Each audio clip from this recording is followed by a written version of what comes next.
Hey guys, it's Morgan. Welcome back to the weekly Shlog here at Highland Cycles, where we show you all kinds of cool dirt bike stuff. We got Angry Zach over there working on a really shiny new 500. We just put tubeless and new tires. Not a big fan of tubeless, but he asked us to do it, so we did. Fork seals, and then Mr. Sheets is changing oil, it looks like. I don't know. What are you doing over there, Sheets? Changing oil. Service. Nice. I am cooking another Kian carburetor. Found another 36mm carburetor that I'm going to install onto my 300 when I get that crank back, and that's going to be awesome.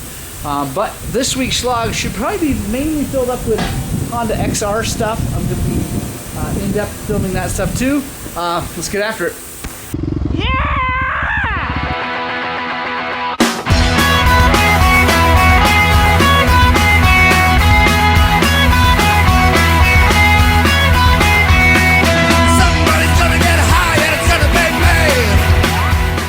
Alright guys, like I said, first on the lift is the XR650R. I'm going to be putting the top end together on this thing finally. Just been busy, lots of things going on. We just got back from the Ride the World series of awesome. This is episode 4 down in Mile Markers, part of Arizona, which is between Phoenix and Wickenburg, north and west of Phoenix, which was awesome. So now we're going to get into this thing. I'm going to film this in-depth for the series on the XR, so make sure you subscribe and hit the notification bell on that, because I'm going to have the separate videos on this, but I'll touch on the highlights for the Shlog. So first thing we got to do is we're putting a new cam chain on it, and on this bike the cam chain's on the right hand side, which means it's on the clutch side, which means it's a little bit more of a pain in the butt to deal with, but that's okay. We're going to take this sucker off and get in there. Oh, let me just show you, I mentioned before, because like I said, I just throw them all in a pile, no big deal. It's because all the bolts should stick out the same amount. So you can see that's too much, I think. There we go. So see how that sticks out about that much? Now, if I take all of these, which are many differing length, these are probably all going to be clutch cover. So yeah, see that? They're all sticking out about the same. Then we have some that are that long, and then the rest are going to be that long. So now let's find other deep ones. Let's try them here. Nope, see that sticks out too far. So let's come over here. There we go. There we go.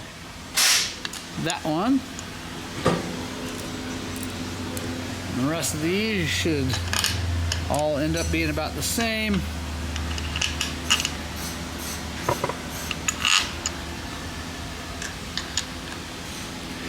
And then, being a Honda, it does have one weird one that's a stud. So we'll go with that. So hopefully that little tech tip guide will help you if you don't want to organize the bolts into like a piece of cardboard or put them in the right spot, whatever, or try to remember anything like that. Hopefully that'll help you. Just know that you can just put them all in there. It's no problem. For me, it saves time because, first of all, I usually remember about where they go, but then also to me, like laying them all out and making a diagram or something like that takes way too long. So anyway, tighten all those down to 7 foot-pounds and we'll get on to the top end. This one, you got to put it in after you put the cylinder on, but before you put the head gasket on, because there's little nubbins right in here that go underneath that head gasket, and it gets pinched down by the head, so you can't put it on after the head. And make sure you do that first. Now we're just going to take our head, we're going to slide her down on there nice and easy. One big thing to remember is keep this up if you can, the cam chain, keep it up and relatively tight. Although the design on these is pretty good, it can't really let it fall off of the crankshaft. So it's pretty good design with it. Got that little I don't know, cup protector underneath it. So let's put that on. All right, guys, we got her all back together, at least most back together. The seat's not on it, whatever. But motor's back together. There's coolant in it. There's oil in it. And now we're going to see if it starts. If you guys have never started an XR650, there's a specific way to do it. This thing has way more compression now, so it's even more important that you do it the right way. Comment below if you want me to make a video on how to start an XR650. I'm not going to show you guys right here, but there's, like I said, there's definitely a right and a wrong way to do it.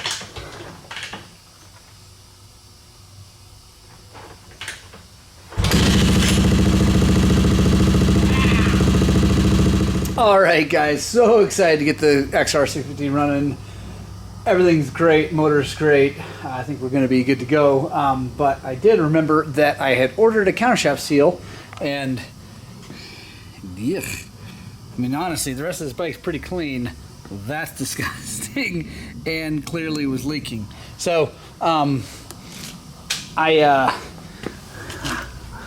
I'm stoked because I noticed that before the build. I honestly forgot all about noticing it. It's been so long. But got a seal, so let's bring you guys in on that.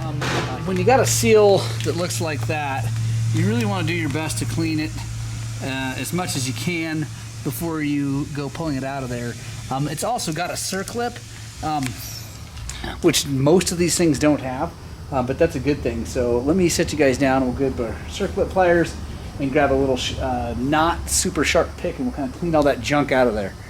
All right, actually going to use just a flat blade screwdriver. And we don't have any worry about this seal. We can't mess it up any worse than it is. So we'll just get that gunk out of there.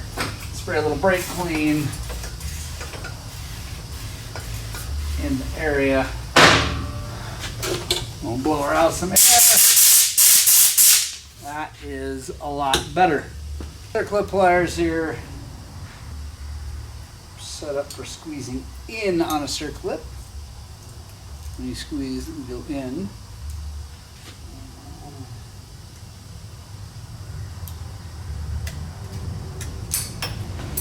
So now we got to get that sucker out of there and try not to damage anything. Figure out exactly the best way. I think we can get in there. We're going to try to just take a little tiny drill bit and drill a little bitty hole into it, and then get a puller and pop it out of there.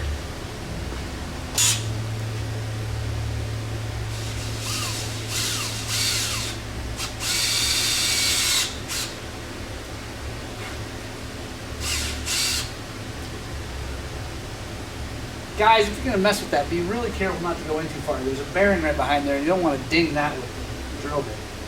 Take our seal puller, see if we can't get in there.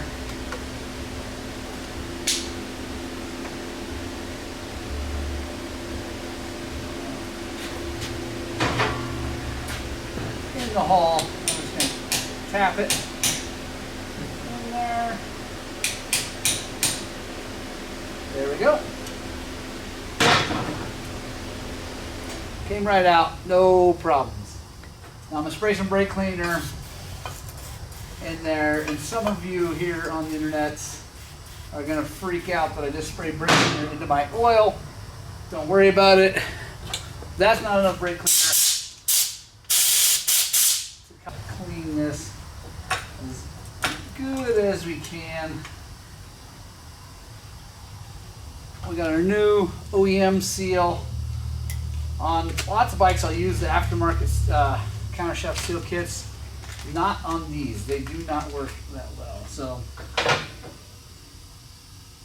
this kind of can go only in one way. If you look, it's got a lip on it. That lip goes out. So we're going to take a little bit of grease, run it around in there so it slides over the splines and all nice and smooth.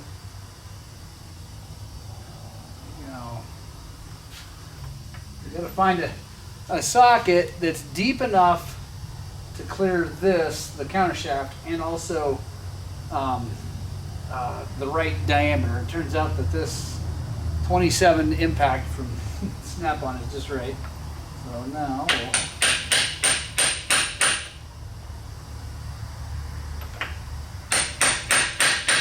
just want to go easy, don't go crazy banging it in there, but now I think we got it in far enough to see if our circlip goes into its home.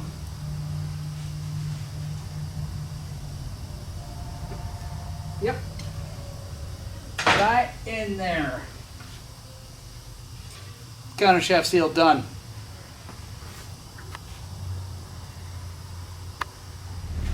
Alright guys, so XR is done, off. Took it for a test ride, it runs great. Now Mr. Sheets has called me over here to take a look at something. He's working on a FX450. Anyway, whatever, it's got a kickstand on it now, but I think it was originally the FX. And we got some things here. I can't, oh boy. Oh, that's not good. That got hot, like there wasn't oil in it. But there's definitely oil all over it now. That is no good. Because this came in because it had a clanky motor, and it did. We fired it up. It definitely clanked. But that's crazy because this gentleman just bought it from another gentleman who owned it, and we've worked on it a bunch throughout the years. Aux brake and anyway, lots of things on it, lots of services. But it definitely, there's lots of oil in that motor right now, but I don't think there was enough at some point. So anyway, stay tuned guys. We're going to dig into this thing, so make sure you subscribe to the old channel. We'll have this thing apart, I'm sure, and be looking at the motor, see what's going on. Hey guys, so I just want to show you what our friend Foxy Bibs dropped off for me to review. It is a Electron Billetron, brand new. It's the 38mm short body that's going on to his 2019 TX300. I just shot a video yesterday taking it all apart and looking at all the differences between it and the old ones and it and a new carb. Anyway, make sure you check that thing out here on the YouTubes. I'm also dirty because I was out this morning shooting another YouTube video.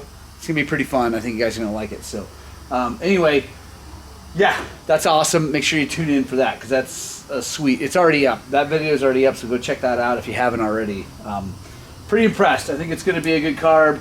Still a couple things about it that I don't know. Anyway, let's see. Oh, next thing I gotta show you guys. So this is an interesting situation here.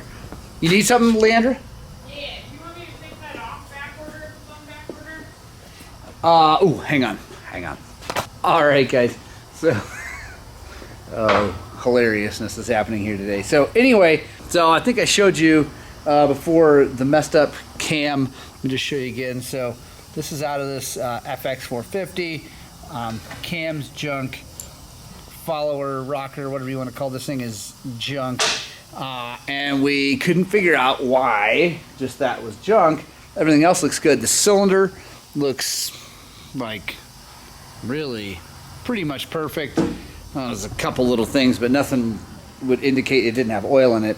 The head seems okay. Bearings seem good. We'll have to check that closer before we make decisions. Valves look good. Honestly, everything looks good except for that. So we're trying to figure out why there was oil. There's oil in the bike. I talked to the customer. He checked the oil every ride, and there was always oil in it. So it wasn't a lack of oil.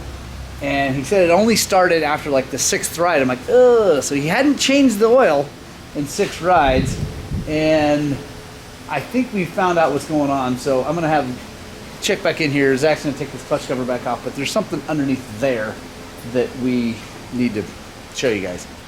All right, guys, we got the side off. Let me show you what's happening here. So there was aluminum, lots of aluminum in the oil filter, and you can see that that's a recluse expanding ring. That side's supposed to look like this side, but it doesn't. There's No little friction pads anymore. My guess is those friction pads and the aluminum that came out are in there in the filter, which you got to figure out whether or not the oil passages, the jets that spray and everything, whether they're clear or if it just clogged the oil filter. Here's the pump. Looks pretty good. Zach, how was that pump? Was it turted? Fine. So that's good news. Looks like some stuff was rubbing maybe outside of that. Yeah, you can see got some wear on that, but it was turning around well. The plastic gear is still intact, so that means the pump was working. So that means most likely it was just the oil filter. So what we're gonna do now is we're gonna find all the passages and blow air through and make sure they're all clear. Then we're gonna need a new clutch, new recluse, expanding ring. We're gonna need the new cam and follower for that one, because that's obviously junk, and obviously that's no good, but this one looks fine, moves fine. And then the valves, we got the valves over here, got the intakes here. They look good, actually really good. Exhaust look good, everything looks fine. Head seems good, right? I mean, yeah, we'll probably see what it takes. Probably get new bearings just cause, you know, why not? And then make sure the valve guides are all good, and then I think we'll be good to go. The piston looks fine. Maybe grab a new set of rings because we're in there, but yeah, I think we're good to go. But so he got super lucky, and I think this may have all been caused because he wasn't changing his oil as often as he should. 6 rides is way too many rides on a motorcycle without changing the oil. So, all right, next up. All right, guys, next up is I got to get this thing ready for winter.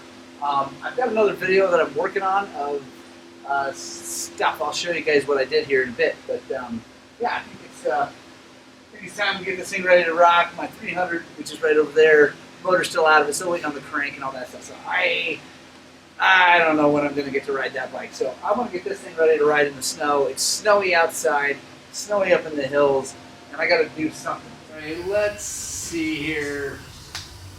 There we go. Now we got the Wandu nickel ready for the snow and the ice. We got our grip studs all happy in most of. So I run them on the front tire. I run them in every outside knob. But not every one of these intermediates, and then every knob in the middle. On the back, we've got one in every knob. I don't run, you could easily run multiples in these center knobs, they're big enough. But because this isn't a direct ice rig, it's more for dirt, ice, snow, whatever, then that will be better because it leave a little bit of rubber on the ground to grab. So yeah, I'm excited. Like I said, guys, I filmed a video about installing and talking more in depth about those things. That video is going to be tied in with me riding this Sunday. I'm going to go out this Sunday and ride. So it's all going to be one video of installing those things and then riding, so you guys can check it out. I'm really happy about that. Got that ready to go. Fortunately, I'm very fortunate enough to have an extra set of wheels. So I have my normal wheels over there with just rubber tires on. Now I got these. For questions, if you guys are wondering, because some people do, I do run mooses in here. It's not because those screws go through the knobs and could cause trouble, but because I like mooses for everything. And so, yeah, there we go. Also, I straightened the pipe out again on this thing after our Arizona trip. And the last thing I did is I put TM chain guide finally on here. I had the stock one on. It was bent over from hitting lots of things. Got the bulletproof design swing arm, like brace really is what that's for. But yeah, so the little 125 is ready to rock and roll. Zach is getting pretty much done figuring out what all's wrong with that, which is quite a bit. We discussed cylinder's okay. But yeah, clutch, we're gonna get all that done. The oil pump looks like it's gonna be all right, so we're good to go. It's awesome.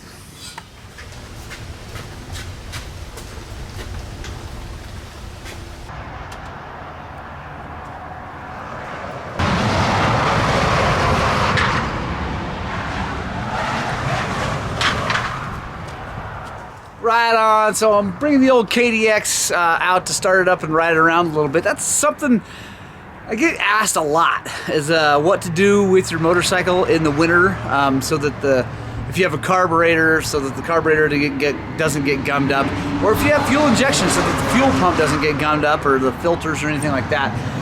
Really, anything with fuel in it needs some sort of attention in the downtime of your year, whatever that downtime might be. You know, people in the desert, you know, sometimes they don't ride much in the summer, but anyway. So my best advice, and I've been asked this so many times, is to not have the downtime. Now, obviously, if you live in the Great White North, you can't go ride your motorcycle. Well, you can. You put spikes in the tires like I do, things like that. But obviously there are conditions that make it very, very hard to not just keep riding, which I do. Or if you're like me and you have multiple bikes, and a lot of them don't get used a ton, like my XR or this KDX, or my youngest son's YZ125, which is be the next one I'm going to bring out and ride around, because he hasn't moved up to it yet. I still recommend not having true downtime. I don't really recommend like storing the bike, like mothballing it, like taking all the fuel out of it and all that.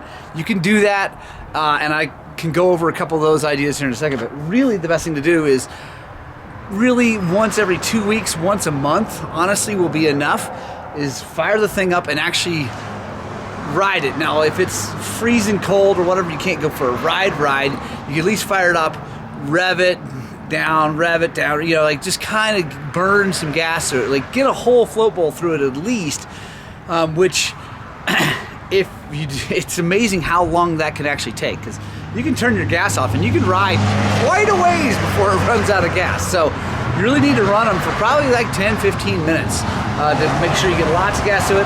That also, one of the things that people don't talk about, what that really helps to is it heats the oil in the motor up, and it helps evaporate or boil off or burn off any water or condensation that's built up in there. Because in those motors, inside there's cavities of air, lots of them, in your gas tank, all that stuff, that if you have a lot of hot, cold, you'll develop condensation inside those cavities, and that can rust gears, rust bearings, things like that. But if you fire the thing up and you get it all the way to operating temperature, that will get rid of all that water. You can store it again until it's time to start it again. So anyway, I'll fire this thing up, take it for a spin.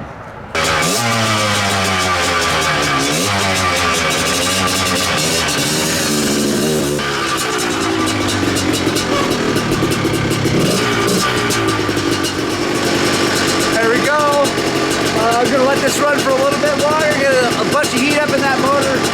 The other thing you can do if you want to make sure you've gotten the whole float bowl through it is turn the gas off and let it idle, or run it, you know, if it doesn't want to idle. Let me shut this thing off.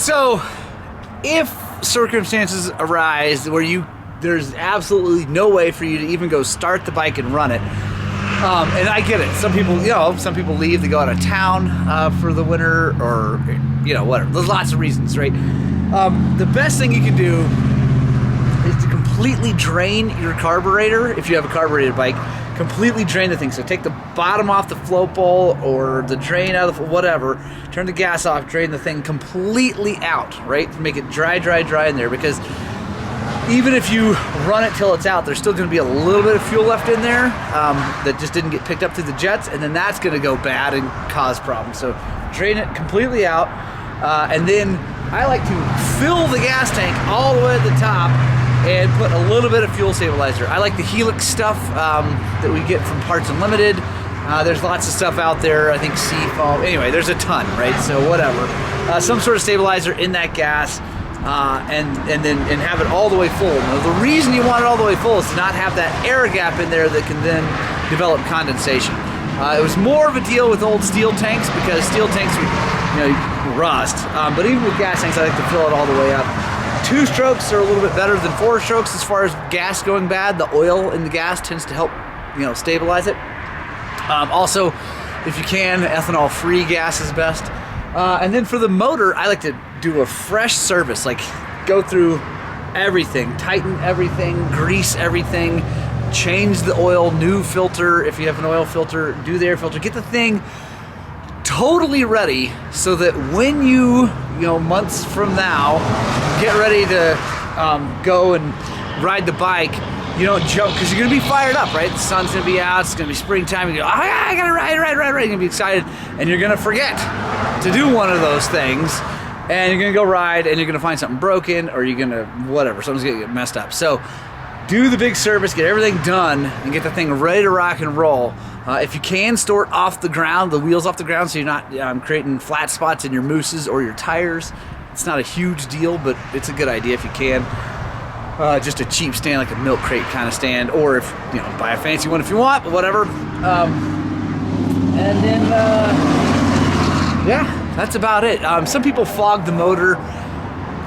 I don't worry about that. It's not a terrible idea to take the spark plug out and spray a little fogging oil in there and put it back in there.